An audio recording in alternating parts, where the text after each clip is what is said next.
বিধবা হয়ে ভাইয়ের সংসারে থাকা। সমাজ ভাবে একটা ছাদ তো পেয়েছে, খাওয়া পড়ার তো কোনো অভাব নেই।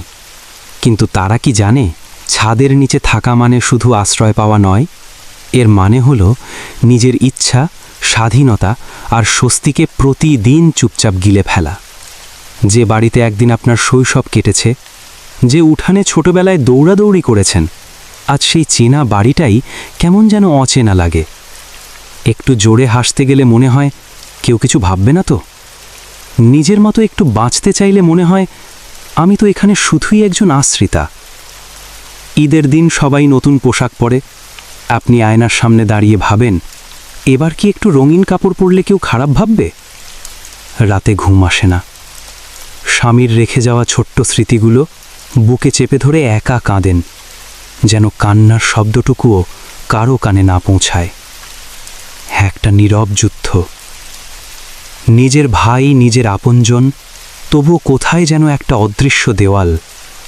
বুকের ভেতর জমে থাকা না বলা কথার এই নীরব যুদ্ধটা কি কেউ কখনো সত্যি বুঝতে পারে? মানুষ হয়তো বোঝে না, কিন্তু আপনার রব তো সব বোঝেন। যখন দুনিয়ার কোনো মানুষ আপনার মনের খবর রাখে না, তখন আরশ থেকে আল্লাহ রাব্বুল আলামিন আপনার প্রতিটা দীর্ঘশ্বাস শোনেন। তিনি তো আস-সামি, সর্বশ্রোতা। তিনি তো আল বাসির, সর্বদ্রষ্টা। আপনার সেই রাতের একা কান্না, বালিশে মুখ গুজে চাপা দেওয়া কষ্ট, প্রতিটা মুহূর্ত তিনি দেখেছেন, প্রতিটা নিঃশ্বাস তিনি গুনেছেন।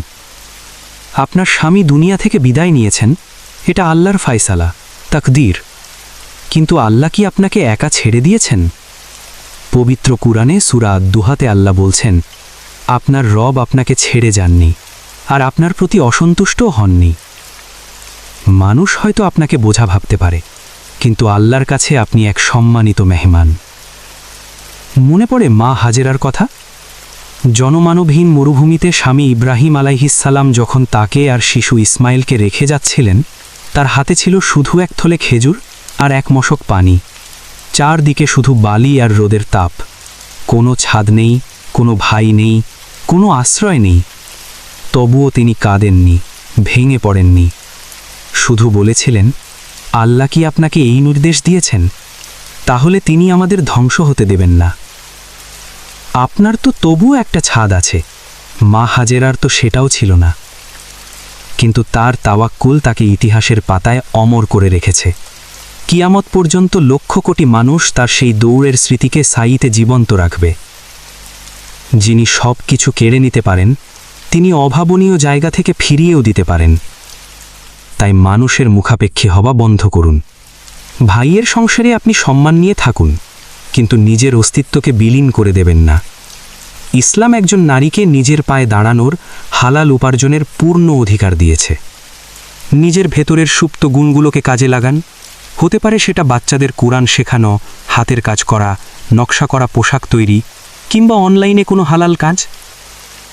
ছোট শুরু হলেও সমস্যা নেই।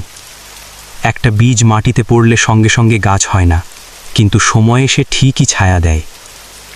যখন মাস শেষে নিজের পরিশ্রমে উপার্জিত হালাল টাকাটা আপনার হাতে আসবে, তখন আর নিজেকে কারো বোঝা মনে হবে না। সেদিন বুঝবেন, এই কষ্টের দিনগুলো আপনাকে ধ্বংস করতে আসেনি, আপনাকে গড়তে এসেছিল।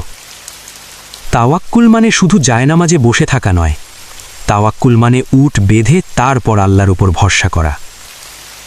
দুনিয়ার এই জীবনটা একটা পরীক্ষা কেন্দ্র মাত্র। আপনার পরীক্ষাটা হয়তো একটু কঠিন, কিন্তু মনে রাখবেন, আল্লাহ কাউকেই তার সাধ্যের অতীত কোনো কষ্ট দেন না।